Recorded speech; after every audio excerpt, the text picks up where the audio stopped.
Assalamu alaikum warahmatullahi wabarakatuh. Dear students, welcome to Hussaini Public High School YouTube classes. I hope you all are fine and safe at home. Today we will start our unit 2nd. So the first topic of unit 2nd is Delhi, which is lesson number 5 of your SST textbook. तो बच्चों हमें आज दिल्ली के बारे में पढ़ना है। तो सबसे पहले हम देखेंगे दिल्ली की लोकेशन एंड क्लाइमेट, उसके बाद culture and tradition, transport, places of tourist attraction and government offices.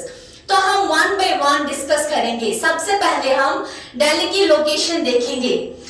Delhi is located in the northern part of India. Delhi जो है वो इंडिया के नॉर्दर्न पार्ट में लाई करता है।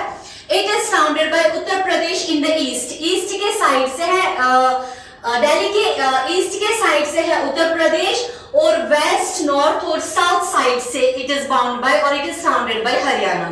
और जो मेन रिवर है, जो दिल्ली का मेन रिवर है, वो है रिवर यमुना। तो रिवर यमुना जो है वो दिल्ली में फ्लो करता है। अब ये जो दिल्ली है, दिल्ली के दो मेन पार्ट्स है, एक है न्यू दिल्ली, दूसरा है ओल्ड दिल्ली।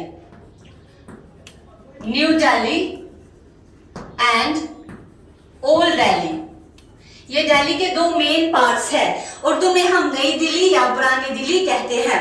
और ये जो न्यू दिल्ली है, ये इंडिया की कैपिटल सिटी है। तो ये था इसका लोकेशन। उसके बाद बच्चों हम देखेंगे दिल्ली का क्लाइमेट कैसा होता है। दिल्ली जो है it experiences extreme climate. Extreme climate का मतलब है गर्मियों में बहुत ज्यादा गर्मी और सर्दियों में बहुत ज्यादा सर्दी होती है दिल्ली में। और अगर आप देखोगे दिल्ली में जो समर सीजन स्टार्ट होता है, it starts from the month of April, May and June. ये समर सीजन दिल्ली का होता है। Monsoon season starts from the month of July to September. तो इन सीजन्स में, इन मंथ्स में मॉनसून सीजन स्टार्ट होता है और विंटर सीजन स्टार्ट होता है from December to mid Feb. वहां पे बहुत ज्यादा सर्दियों में सर्दी होती है और गर्मियों में गर्मी होती है। उसी को हम कहते हैं एक्सट्रीम क्लाइमेट। तो बच्चों ये था दिल्ली की लोकेशन और उसका क्लाइमेट क्या है वहां पे। उसके बाद कल्चर एंड ट्रेडिशन हम देखेंगे। ये जो दिल्ली है, दिल्ली में जो लोग होते हैं from all parts of the world Delhi में रहने के लिए आते हैं। तो अगर हम वहाँ का कल्चर और ट्रेडिशन देखेंगे, जो वहाँ के लोग हैं वो हर एक किस्म की, सबसे पहले जो लैंग्वेज है, हिंदी वहाँ पे बोली जाती है, इंग्लिश वहाँ पे बोली जाती है, और जो भी वहाँ की अपनी रीजनल लैंग्वेजेस है वो बोली जाती है। और जो लोग होते हैं वो हर एक पार्ट ऑफ द वर्ल्ड से आते हैं, तो वो हर एक फेस्टिवल इक्वल एक्साइटमेंट मनाते हैं और उनका जो अपना ट्रेडिशन होता है वो उसको भी फॉलो करते हैं। और लाइक मैंने आपको कहा कि दिल्ली में हर एक किस्म के लोग आते हैं, हर एक कंट्री से आते हैं, हर एक पार्ट से आते रहने के लिए।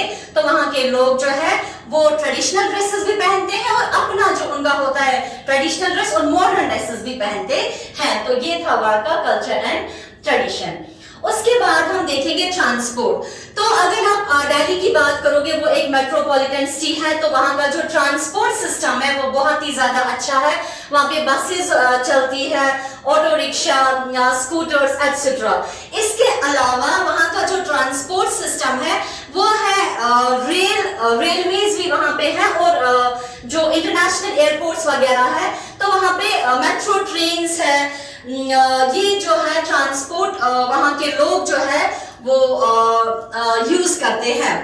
जो दिल्ली का रेलवे स्टेशन है वो है न्यू दिल्ली रेलवे स्टेशन। ये एक ऐसा रेलवे स्टेशन है जहाँ पे मेट्रो ट्रेन चलती है और अराउंड 1.5 मिलियन ट्रेवलर्स इन रेलवे स्टेशन में इन ट्रेन्स के जरिए सफर करते हैं। और जो दूसरा नेक्स्ट जो है ट्रांसपोर्ट सिस्टम वहाँ का, जो इंदिरा गांधी इंटरनेशनल एयरपोर्ट। तो एयरपोर्ट जो है वहाँ पे एरोप्लेन चलती हैं जो इस दिल्ली को कनेक्ट करते हैं from the rest of the world. तो ये है वहाँ का जो ट्रांसपोर्ट सिस्टम है। उसके बाद है प्लेसेस ऑफ टूरिस्ट अट्रैक्शन। तो बच्चों जो दिल्ली है वहाँ पे लोग जो है विजिट करने के लिए आते हैं। तो जो प्लेसेस ऑफ टूरिस्ट अट्रैक्शन है, ऐसी जगह है जो लोग देखने के लिए आते हैं। सबसे पहले है इंडिया गेट।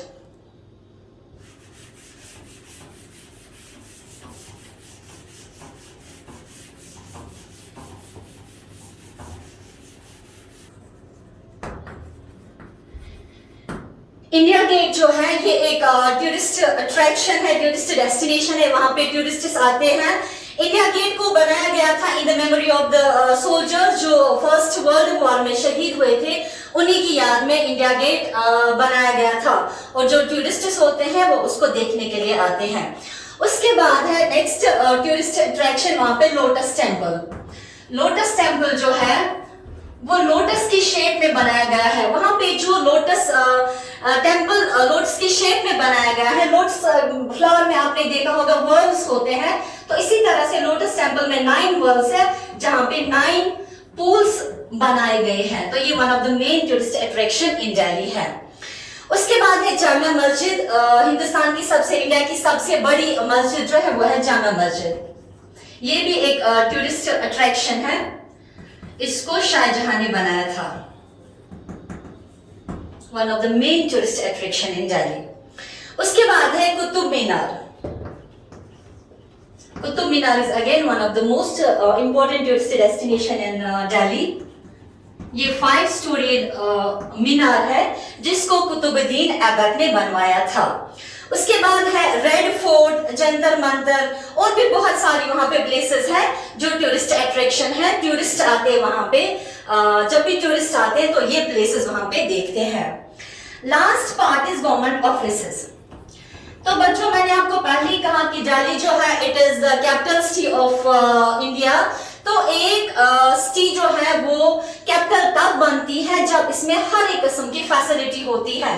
तो ये जो दिल्ली है वहां पे गवर्नमेंट ऑफिसेस है, जो भी गवर्नर, प्राइम मिनिस्टर या चीफ मिनिस्टर, जो भी इंपॉर्टेंट बिल्डिंग्स है लाइक पार्लियामेंट है या सुप्रीम कोर्ट है, तो हर एक इंपॉर्टेंट जो भी गवर्नमेंट ऑफिशियल है या गवर्नमेंट ऑफिसेस है वो लोकेटेड है दिल्ली में। इसी वजह से दिल्ली जो है वो one of the main important जो सिटी है वो बनती है। तो this was all about Delhi. I hope आपको ये समझ आया होगा। अल्लाह हाफिज।